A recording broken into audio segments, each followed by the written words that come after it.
Bienvenidos. Hoy recorreremos algunas casas abandonadas en México que pertenecieron a figuras de la política. Vamos a conocer su historia y por qué quedaron vacías. La Maltaraña, también conocida como la Bella Cristina, es una de esas construcciones que parecen detenidas en el tiempo. Ubicada en el municipio de Jamay, Jalisco, a orillas del imponente río Lerma, esta mansión levantada en 1907 fue, en su momento, un refugio de descanso para Porfirio Díaz, aunque sus verdaderos propietarios fueron Joaquín Cuesta Gallardo y su esposa, Antonia. La relación cercana que mantenían con el entonces presidente de México hizo que Díaz encontrara en esta hacienda un lugar ideal para pasar sus vacaciones de Semana Santa, lejos del bullicio de la capital. Durante su época de esplendor, la Maltaraña era considerada una joya arquitectónica digna de competir con las grandes residencias europeas. Se cuenta que llegó a tener 365 puertas y ventanas, símbolo de abundancia y opulencia, como si cada día del año mereciera su propia entrada de luz. Su fachada en un delicado tono rosa pastel contrastaba con la majestuosidad de sus interiores. Alfombras exóticas, traídas del extranjero, candiles que iluminaban los amplios salones, herrería francesa de fina manufactura y cantera labrada con esmero. El nombre alternativo de La Bella Cristina proviene de la comparación que algunos visitantes hacían entre la mansión y la belleza de una de las hijas de los Cuesta Gallardo, cuya hermosura se reflejaba en cada rincón del lugar. Tanto era el embrujo de esta hacienda, que conquistó al propio Díaz, quien no escatimaba esfuerzos para llegar hasta ella. Abordaba el tren desde la Ciudad de México, luego un carruaje y finalmente un barco de vapor que lo llevaba hasta las inmediaciones del río Lerma, a escasos pasos de la propiedad. En 1914, durante la Revolución Mexicana, la hacienda fue saqueada bajo la creencia de que ocultaba tesoros del porfiriato. A partir de entonces, comenzó un lento pero inevitable proceso de deterioro. Hoy, la Maltaraña permanece en el abandono, con muros desgastados por la humedad, estructuras dañadas y un futuro incierto debido a los problemas legales que impiden su restauración. Aún así, su silueta derruida sigue despertando asombro. Muchos visitantes viajan desde Guadalajara para contemplar sus restos y dejarse envolver por la atmósfera nostálgica que guarda entre sus paredes. Incluso, algunos de sus jardines, ubicados junto al río, han encontrado nueva vida como escenarios para sesiones fotográficas. La mansión conocida como El Partenón fue la residencia más ostentosa de Arturo el Negro Durazo, ex jefe de la policía en el sexenio de José López Portillo. Se levantó a finales de los años 70 sobre una colina en Zihuatanejo, Guerrero, con vista privilegiada a la bahía. Inspirada en la arquitectura grecorromana, contaba con decenas de columnas monumentales, pisos de mármol, esculturas, candiles y espacios pensados para fiestas privadas, incluyendo una discoteca que era réplica del célebre Estudio 54 de Nueva York. En su momento, se calculó que la construcción costó unos 700 millones de pesos, una cifra descomunal para la época, y pronto se convirtió en símbolo del poder desmedido y los excesos del porfiriato moderno. La propiedad estaba rodeada de mitos. Se decía que tenía túneles secretos hacia la playa, que su portón provenía del castillo de Chapultepec, que las rejas eran de hierro forjado traído de Europa, y muros de Grecia.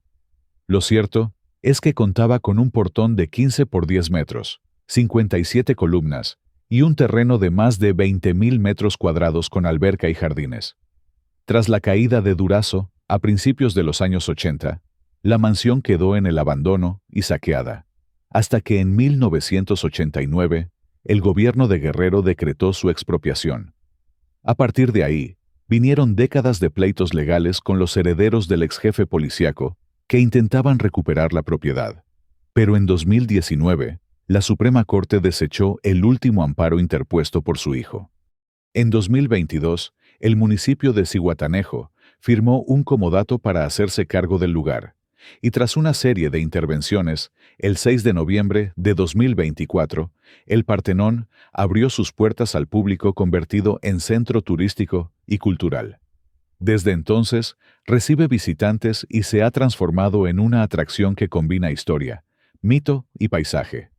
Hoy es posible recorrer sus salones deteriorados, pero todavía imponentes, apreciar los murales y relieves de inspiración clásica que sobrevivieron al saqueo, y visitar el anfiteatro construido en el área de la antigua alberca, que se utiliza para eventos culturales y conciertos.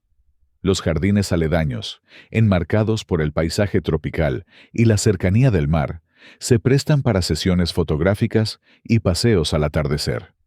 A pesar de haber estado marcada durante décadas por el abandono y la decadencia, la mansión del Negro Durazo se resignifica hoy como un atractivo turístico cargado de historia.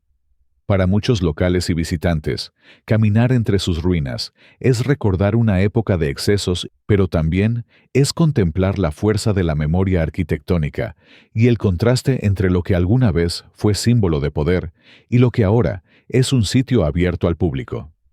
Además de este Partenón, en Zihuatanejo, Durazo mandó edificar otra residencia monumental en el Ajusco, al sur de la Ciudad de México, conocida hoy como Casa Tlalpan. El complejo se ubica en calle Cipreses sin número, kilómetro 23.5 de la carretera federal México-Cuernavaca. La residencia del Ajusco fue concebida como una cabaña suiza, de lujo, en un predio de unas 11 hectáreas. Distintos recuentos contemporáneos describen un conjunto con hipódromo, galgódromo, caballerizas, helipuerto, lagos artificiales y una discoteca, además de un acceso monumental con rejas de alrededor de 7 metros.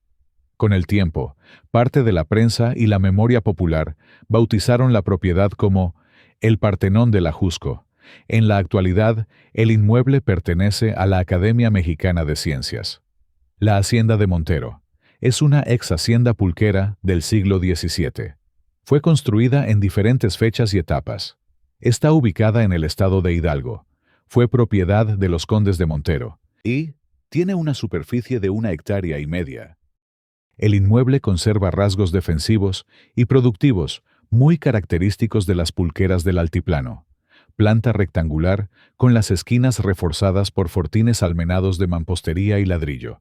Patio principal con arquería de cantera y techumbre de vigas con solera de ladrillo. Patio secundario, ocupado en parte por una cisterna de 10 metros de profundidad y un tinacal, hoy destechado, de grandes arcos de cantera sobre pilastras. Se distinguen además contrafuertes prismáticos, un friso monocromo de grecas como única decoración y, junto al zaguán, el antiguo despacho. El sitio está abandonado y deteriorado, visitado con frecuencia por turistas y exploradores. La Hacienda La Calera es una casona histórica del siglo XVIII ubicada en La Calera, municipio de Tlajomulco, de Zúñiga, Jalisco, a un costado de la carretera Guadalajara-Chapala. Perteneciente a la familia Navarro, el terreno fue expropiado durante la Guerra Cristera. Posteriormente, la hacienda pasó a manos de Carmen Obregón Tapia como regalo de boda de su padre, el presidente Álvaro Obregón. Se dice que Porfirio Díaz también habría sido propietario. Posteriormente, Joan Sebastián se enamoró de la hacienda al verla desde la carretera. Negoció su compra a plazos y llegó incluso a enfrentar una demanda por intereses antes de liquidarla. Él mismo contó que la sufrió hasta hacerla suya y que pensaba convertirla algún día en hotel boutique. La Calera es amplia y señorial. Varios patios, capilla, salones y recámaras. Colecciones de carruajes, muebles, pinturas y porcelanas. Un pozo cegado y una alberca. Además, altares con imaginería como San Miguel Arcángel. Tras la muerte del cantautor en 2015, su hijo Julián puso en venta la hacienda en 2016 por alrededor de 200 millones de pesos. Pero no se vendió, por lo que fue acumulando deudas, deterioro y abandono. Hoy la finca sigue siendo un punto de interés por su historia y por la huella de Joan Sebastián. Se muestran recorridos por blogueros y curiosos, donde se pueden apreciar todos los detalles de la hacienda. La llamada Casa del General Almazán son las ruinas de la residencia de descanso que el general y empresario Juan Andreu Almazán mandó construir hacia 1936 en la Sierra de Chipinque de San Pedro Garza, García, Nuevo León. Se llega caminando por la brecha, el empalme hasta el paraje Delicias dentro del Parque Ecológico Chipinque, y aún se aprecian sus muros de mampostería, pisos de barro y terrazas con vista al Valle de Monterrey. La casa quedó abandonada décadas atrás, y hoy es un punto de interés para senderistas y fotógrafos. El propio parque y rutas de excursionismo la señalan como destino de nivel moderado, con aproximaciones de alrededor de 3 kilómetros ida y vuelta. Las versiones locales mencionan un incendio a finales de los años 90 como uno de los episodios que aceleró su deterioro. Más allá de la leyenda, lo verificable es que se trata de un vestigio histórico asociado a una figura central de la política y los negocios del México posrevolucionario, y que hoy forma parte del paisaje cultural de Chipinque. Fernando Saldaña Galván, ingeniero, pasante de arquitecto y regente de la ciudad, mandó a construir la Posada del Sol, el gran hotel inconcluso y abandonado de la colonia Doctores. Un complejo laberíntico inaugurado en 1945 en Avenida Niños Héroes, número 139, que mezcla recursos coloniales, barrocos, Art Nouveau y Art Deco. Más de 7.000 metros cuadrados, centenares de cuartos y un conjunto de edificios interconectados. En sus muros aún sobreviven esculturas, relieves, patios y restos de murales de autores como Roberto Cueva del Río, entre otros pintores convocados para vestir un proyecto que aspiraba a ser también un centro artístico e intelectual. Tras la apertura del hotel, problemas financieros precipitaron su caída, y el Estado la expropió en tiempos de Miguel Alemán, destinando partes del predio a dependencias como el IDECO, y después a bodegas y oficinas, hasta que quedó otra vez en abandono. El sitio se volvió sinónimo de leyendas que circulan desde hace décadas y alimentan la fama embrujada, pero no están verificadas con documentos públicos. En 2021, el gobierno de la Ciudad de México anunció la donación del inmueble a la Universidad del Bienestar Benito Juárez para su recuperación académica. A la fecha, el acceso al público no está permitido y el conjunto permanece cerrado y deteriorado. Solo puede observarse desde la banqueta. La historia de su fracaso económico y expropiación, y un presente de ruina vigilada cuya potencia estética y narrativa sigue fascinando a quien se planta frente a sus portones verdes y escucha, entre grafitis y maleza, el eco de lo que pudo ser. La Quinta Carolina nació como casa de campo del general y hacendado Luis Terrazas. En noviembre de 1896, compró los terrenos, antes de la familia del liberal Ángel Trías, y obsequió la residencia a su esposa, doña Carolina Quilty, de donde tomó el nombre. El conjunto se volvió emblema del porfiriato en Chihuahua. El predio original llegó a abarcar en su momento unas 10.500 hectáreas, y la importancia social del proyecto fue tal que motivó la ampliación de la línea de tranvía hasta la finca. Además de la casa grande, el conjunto incluía portería, casa del mayordomo, caballerizas, establo, cochera, tienda de raya, administración, invernadero, 3 kioscos, torreón con tanque de agua, pozo y aljibe. Y desde 1908 contó con una capilla dedicada a San Carlos Borromeo, de traza y lenguaje neoclásicos. Con el estallido revolucionario de 1910, la familia Terrazas emigró y la quinta quedó desocupada. El gobierno villista la ocupó como estancia militar, fungiendo por un tiempo como casa del general Manuel Chao y sede de reuniones del régimen, hasta que, derrotadas esas fuerzas, el gobierno de Venustiano Carranza restituyó la propiedad a los Terrazas. Tras la muerte de Luis Terrazas, la finca pasó a manos del empresario Jorge Muñoz. Con el declive del latifundio y el desuso, el conjunto quedó cada vez más despoblado y sufrió décadas de abandono que afectaron severamente a las edificaciones periféricas. A mediados de la década de 2010, comenzó una recuperación profunda. La Federación y el gobierno de Chihuahua ejecutaron un proyecto en varias etapas, que culminó con la inauguración del Centro Cultural Quinta Carolina el 29 de septiembre de 2016. Desde entonces, opera como centro cultural con visitas guiadas, talleres y programas de mediación. Sin embargo, solo el inmueble dentro de la barda perimetral quedó incorporado al proyecto. Edificaciones externas como la cochera y partes de la capilla y servicios perimetrales permanecen en ruina o en manos privadas. La casa de descanso de Tomás Garrido Canaval, hoy Casa Museo Tomás Garrido, está dentro de la Reserva Ecológica Villa Luz, cerca del pueblo mágico de Tapijulapa, Tacotalpa, Tabasco. La construyó en 1926 y es una vivienda pequeña de 2 pisos y teja, accesible en lancha desde Tapijulapa y luego a pie por una vereda. Actualmente abre todos los días con entrada general y muestra piezas arqueológicas, artesanías y materiales históricos de la región. Tras la salida de Garrido del Estado, la finca quedó abandonada, fue saqueada y posteriormente se restauró para operar como museo. El llamado Hotel del Ferrocarril es un edificio histórico del siglo XIX en Piedras Negras, Coahuila, levantado por el Ferrocarril Internacional Mexicano para alojar personal y viajeros. Está a unos metros del Puente Internacional 2 y frente a instalaciones ferroviarias, construido en ladrillo y piedra con patios y galerías de madera. Con el tiempo dejó de ser hotel, y el inmueble se usó como, a su lado, una radiodifusora y escuela, hasta quedar abandonado y muy deteriorado. Pese a ello, está protegido por el Instituto Nacional de Antropología e Historia, y figura como monumento. En 2022 se planteó su demolición dentro de un proyecto de modernización aduanera, lo que desató oposición local. Para 2024 autoridades estatales aseguraron que no será destruido y que existe un proyecto ejecutivo para restaurarlo.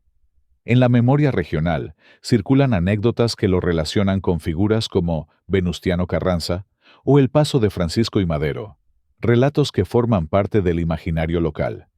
La llamada Casa de las Lágrimas en Chihuahua corresponde a la histórica Quinta Touché, ubicada justamente en la esquina del Paseo Bolívar con la Avenida Independencia, en el corazón del centro histórico.